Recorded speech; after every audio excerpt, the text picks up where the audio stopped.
नमस्कार दोस्तों, आज हम देखने वाले हैं कि किस तरह जो पश्चिम बंगाल में इलेक्शन होने वाले हैं, वो किस तरह नेशनल पॉलिटिक्स को बदल सकते हैं।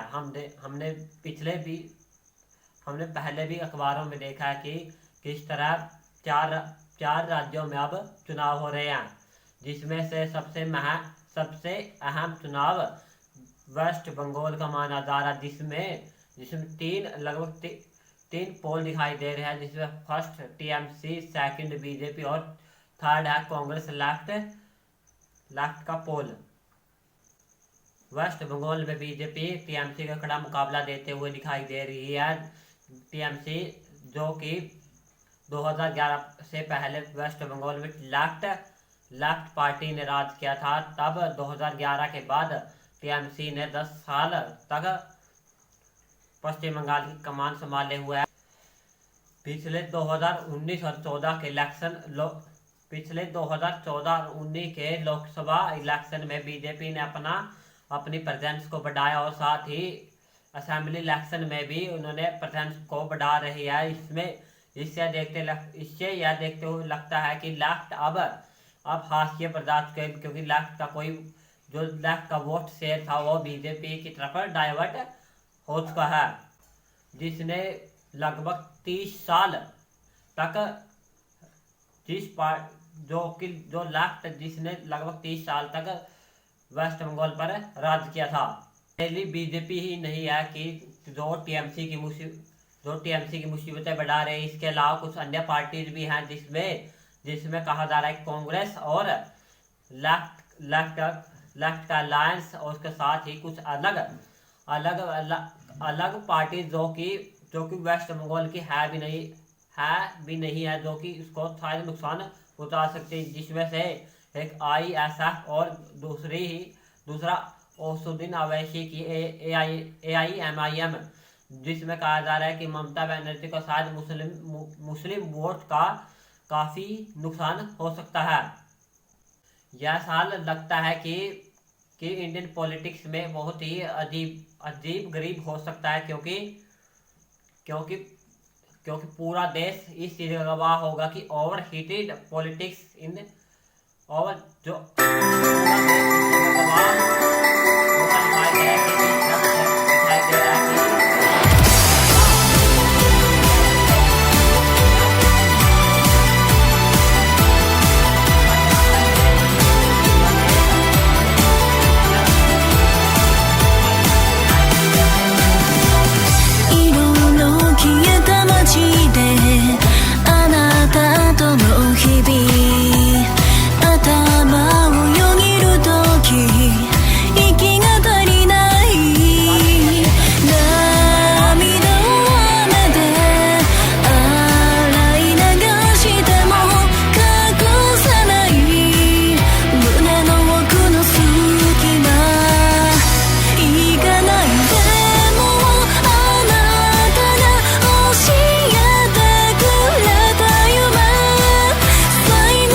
इससे एक बहुत बड़ा तहलका मच सकता है उन स्टेट में भी जहां पर बीजेपी राज नहीं कर रही है। उससे इससे अगर बीजेपी वेस्ट बंगाल के इलेक्शन को जीत जाती है तो वहां जहां पर बीजेपी की सरकार नहीं है वहां भी शायद तहलका मच सकता है कि क्योंकि अपोजिशन लीडर शायद पूरी तरह घबरा सकते हैं और उन्हें लग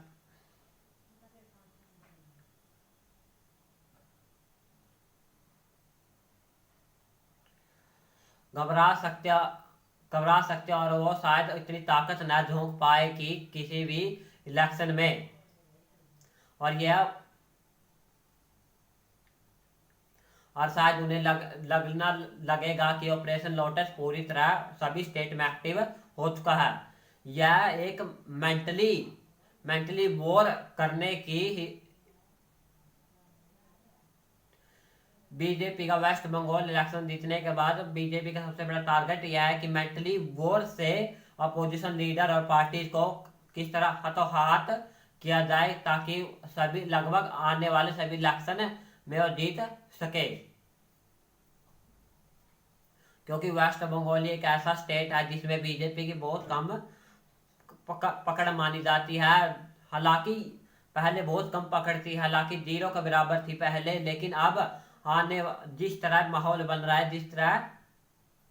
जिस तरह बीजेपी की ताकत बढ़ती जा रही है उससे टीएमसी को भी खतरा बढ़ गया है।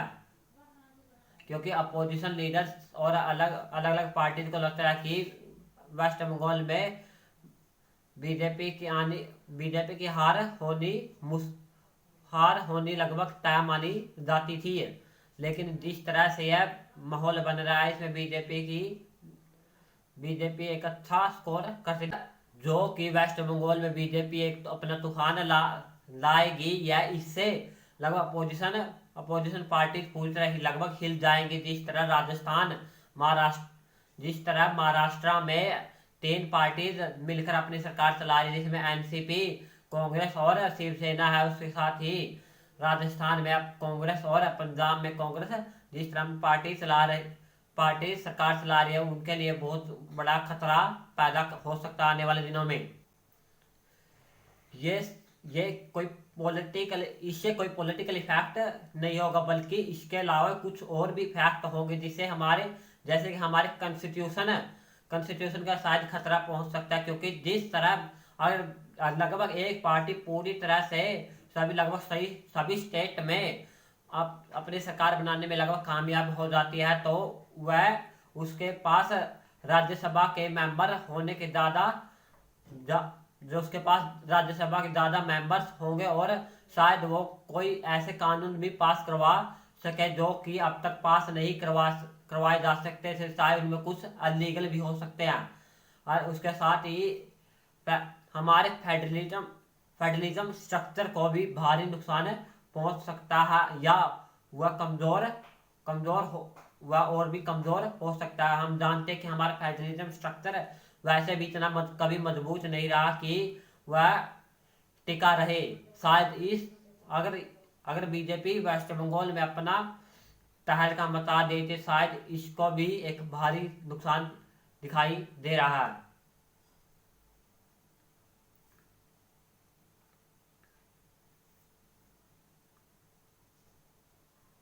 दे सकते हैं। और उसके साथ ही तमिलनाडु में जो कि AIADMK है उसमें भी शायद अपनी हिस्सेदारी कम कर सकते या फिर अलायंस को कम करने की कोशिश करेगी।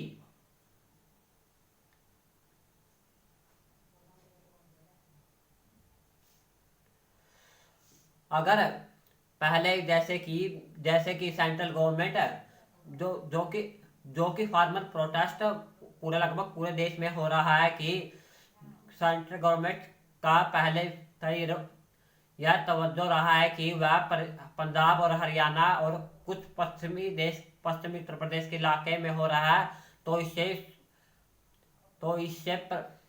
फार्मर प्रोटेस्ट को भी शायद कुछ नुकसान हो सकता है। क्योंकि सेंट्रल गवर्नमेंट यह बताने में पूरी तरह सफल हो जाएगी कि यह केवल कुछ इलाकों की ही समस्या है, इससे हम निपट लेंगे। हालांकि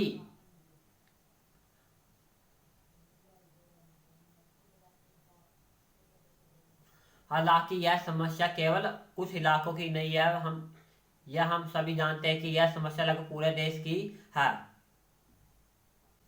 इससे शायद कुछ एक और अलग फैक्ट हो सकता है कि कोई शायद जनता को एक नेशनल लीडर ना मिल सके, जिसमें कुछ लोगों को लगता है कि ममता बनर्जी एक नेशनल लीडर के रूप में उभर सकती है। अगर उनकी पार्टी या चुनाव हार जाती है तो शायद ममता बनर्जी नेशनल लीडर के रूप में नहीं उभर पाएगी।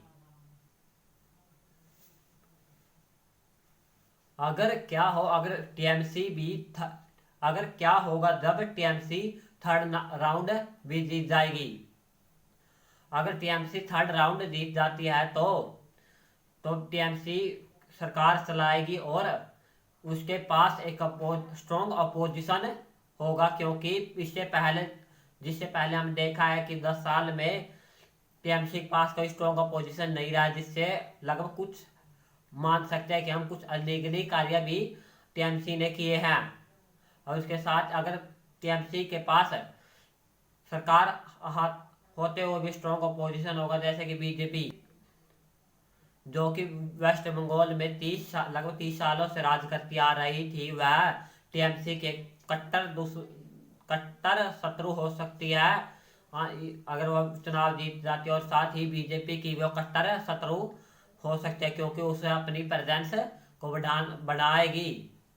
उसके साथ ही कांग्रेस का भी लगभग बीजेपी वहां से पत्ता साफ करने की कोशिश करेगी, जिस तरह उसने कई राज्यों में बीजेपी ने पहले ही कर चुकी है। जैसे कि मैं पहले बता चुका हूं कि कांग्रेस बीजेपी की कट्टर शत्रु रही है, लेकिन साथ ही बीजेपी का यह भी एक लक्ष्य है कि कांग्रेस भारत मुक्त होना चाहिए, जिससे शायद बीजेपी को इस चीज से एक और स्टेप आगे बढ़ सकती है।